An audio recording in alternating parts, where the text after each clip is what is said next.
Hello everyone, my name is Kelly Green, and today me and the other members in my group are going to be presenting Chapter 8 from our text, Communication in a Changing World. The title of this chapter is Building Common Ground in Interpersonal Relationships. And the main theme relating to this chapter is conflict. So we're going to be discussing a variety of aspects related to conflict.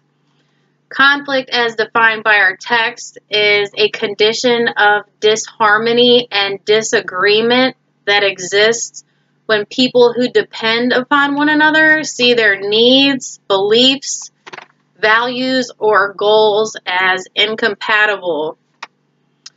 Some other things we're going to talk about in regards to conflict today are how conflict can be valuable, some common sources of conflict, the different ways of handling conflict, how dialectical tensions can be managed in relationships, how communication can help build common ground among people, and the last thing we're going to be talking about today are some important steps to remember when attempting to resolve conflict. So moving into the value of conflict. Conflict can be very valuable if handled appropriately, and there are several potential benefits related to conflict. These benefits are very self-explanatory, so I'm just going to go ahead and list those for you. They are establishing boundaries, expressing feelings, identifying individual needs, balancing power, and building a history of survival. Now we're going to move into some common sources of conflict, such as competing relationship needs. These are tensions or contradictory feelings. These tensions are referred to by scholars as dialectical tensions. Dialectical tensions, as defined by our text, are ongoing and changing needs that are often opposite or contradictory.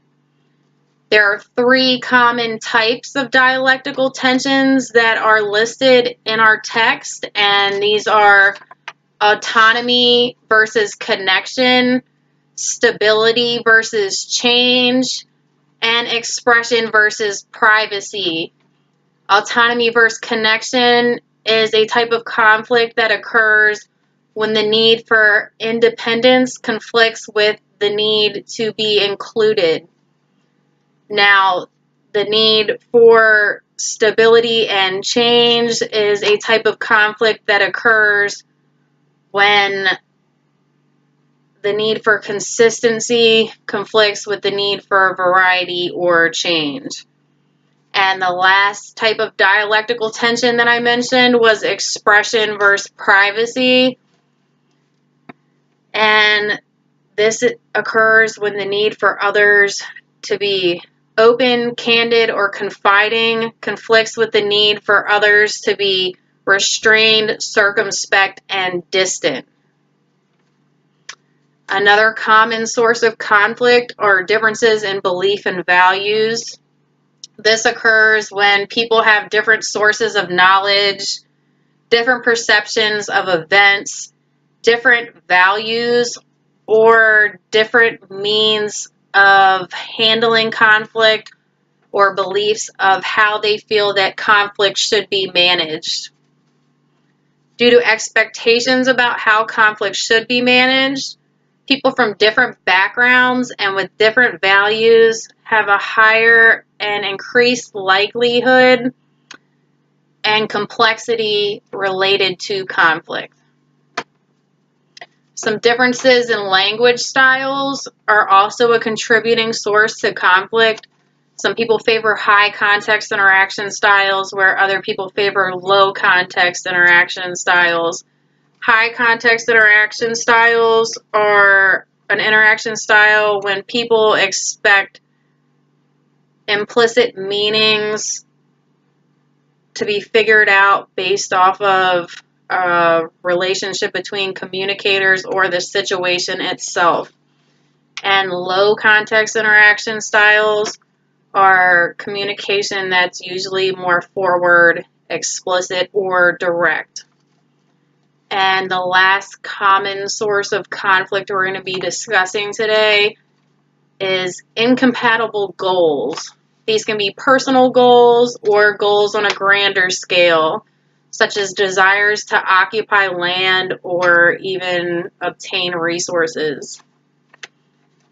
And this concludes my portion of the presentation. We've defined what conflict is, how it can be valuable, as well as some common sources of conflict. So now we're going to move on to Brett, who is going to further educate you on ways that conflict can be handled. Thank you.